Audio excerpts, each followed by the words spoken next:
Fala galera, beleza? Estamos aqui no nosso canal no YouTube, tá? Antes de qualquer coisa, peço você que está assistindo aqui ainda não é inscrito, se inscreva, que é muito importante pra gente. Vamos direto ao ponto, tá? Júlio Brandt, figura aí muito conhecida, muito relevante na política do Vasco, deu uma entrevista ontem para o canal Papo na Colina. Galera, super do bem lá, conteúdo top, quem quiser conhecer lá, deixa acabar o vídeo aqui, depois vocês vão lá no canal Papo na Colina, assistam a entrevista completa lá e tirem suas próprias conclusões. Júlio Brandt falou bastante, algumas coisas eu concordei, outras eu discordei e duas me irritaram profundamente. E é sobre essas duas coisas que me irritaram que eu venho aqui falar com vocês hoje, beleza? Então puxa uma cadeira, senta aí e vamos falar de Vasco. Vou falar, o primeiro assunto é uma comparação que o Júlio Brandt faz entre a gestão Roberto Dinamite e a gestão Pedrinho, e aí óbvio que é um tópico sensível falar do Roberto Dinamite. Já tive no podcast Papo Casaca, não é o Papo na Colina, é um outro canal. Já falei minhas opiniões sobre a gestão do Roberto Dinamite, tá? É óbvio, ídolo eterno, supremo, rei, pica, enfim, esse papo todo. Mas o assunto é a gestão, então a gente tem que pontuar algumas coisas aqui. Vou deixar aqui um trecho rapidinho aqui, tentei deixar o mais enxugado possível, mas o Júlio em algum momento acabou dando uma enrolada ali. Mas enfim, vou deixar o trecho aí, basicamente do ponto que eu quero falar, depois eu volto para trocar uma ideia com vocês. Quando você compara o jogador, ex-jogador Pedrinho, ex-jogador Roberto, na questão desportiva, os resultados foram muito diferentes.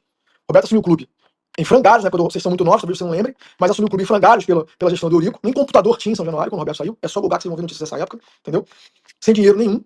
Muito mais complicada a situação de caixa do que o Pedrinho tem hoje, que recebeu um clube com as contas equacionadas, pelo menos, não está com dinheiro sobrando, equacionadas. O próprio Pedrinho deu uma entrevista dizendo que 300 milhões não faziam falta. Foi ele que falou. Não sou eu que tô falando. Pedrinho que falou. Ele assumiu o clube e falou: 300 milhões não fazem falta pra gente. Foi o que ele falou. Pro Roberto, 3 milhões fazia muita falta naquela época. Não é 30 nem 300, são 3.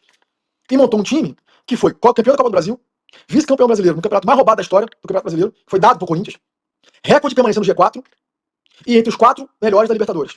Então, mano, tem muita coisa errada pra mim nesse trechinho que eu coloquei aí, tá? Teria muitas coisas que eu discordo, como eu já disse anteriormente, muitas coisas que eu discordo, só duas me irritaram. Eu vou meter só no detalhe que me irritou, não vou falar sobre o todo, não. Então, o que aconteceu aí foi uma comparação entre a gestão Pedrinho e Roberto Dinamite, onde ele fala, os dois estavam mal, numa situação ruim financeiramente, até fala o Roberto bem pior que o Pedrinho, enfim, mas eu não vou entrar nesse mérito. Os dois em uma situação financeira bem ruim, o Roberto conseguiu entregar e o Pedrinho não está conseguindo.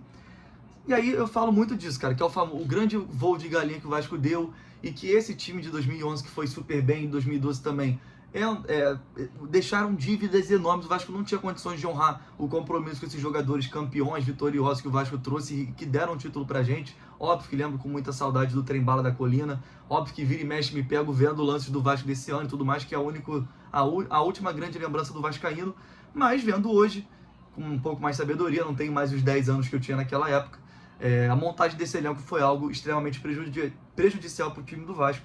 E isso é um fato e eu vou trazer esse fato aqui agora. Primeiro eu vou começar falando o seguinte: eu convido você que está em casa, depois que acabar o vídeo, pesquisa, vai lembrando os jogadores de 2011 e vai pesquisando.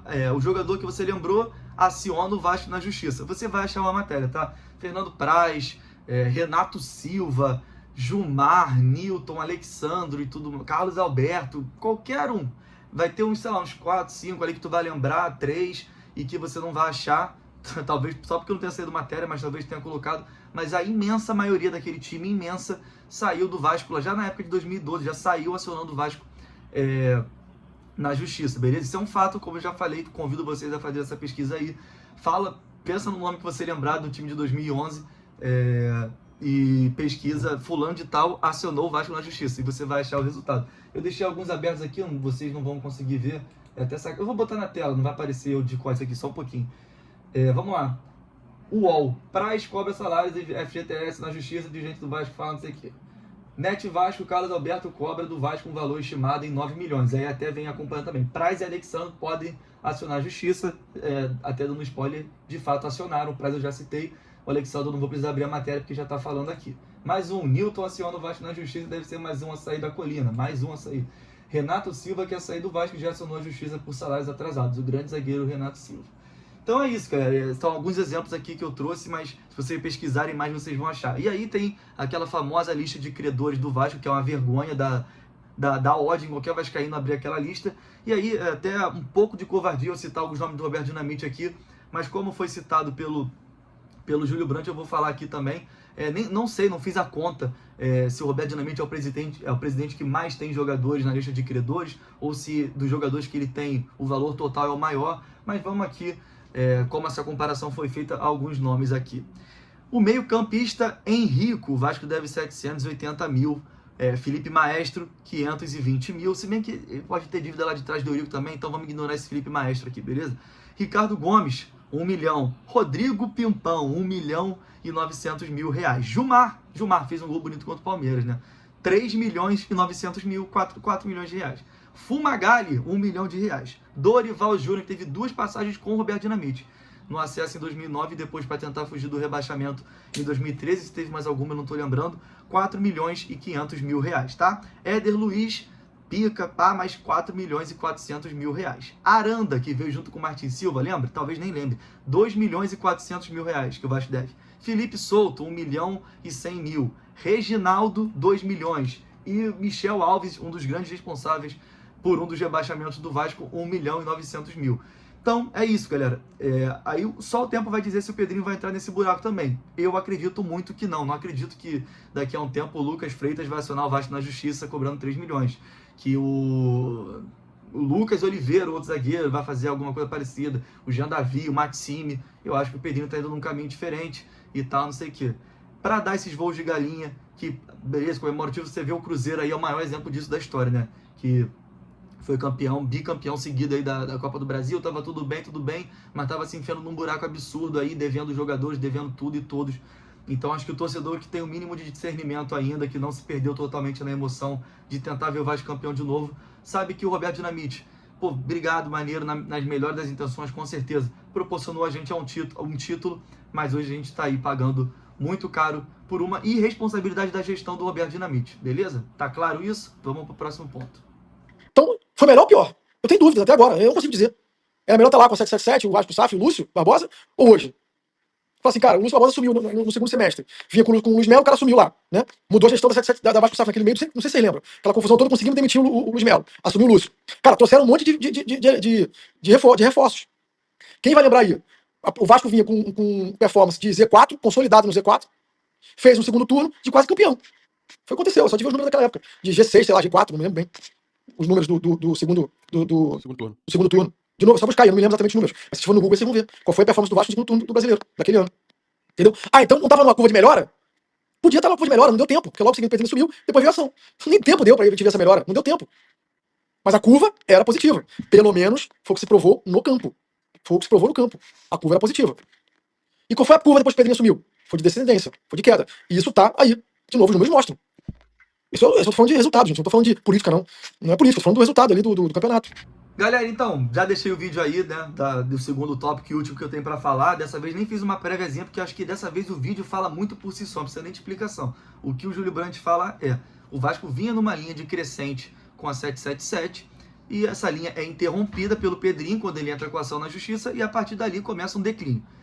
Aí ele fala que é um fato, contra números não há argumentos e tal, não sei o que, eu não lembro exatamente as palavras, mas ele fala isso, galera, é só ver, é um fato, tal, não tem como questionar. E aí eu que fico maluco, porque o fato é justamente o contrário. Vamos lá fazer uma análisezinha, tô aqui com um caderninho, tá? Vou estar olhando aqui para baixo para não perder nada. Desempenho do Vasco com a 777, e eu não vou emitir aqui opinião, vou trazer os fatos, tá? E aí, é fato, Júlio Brandt, por favor, me ajuda, Bia.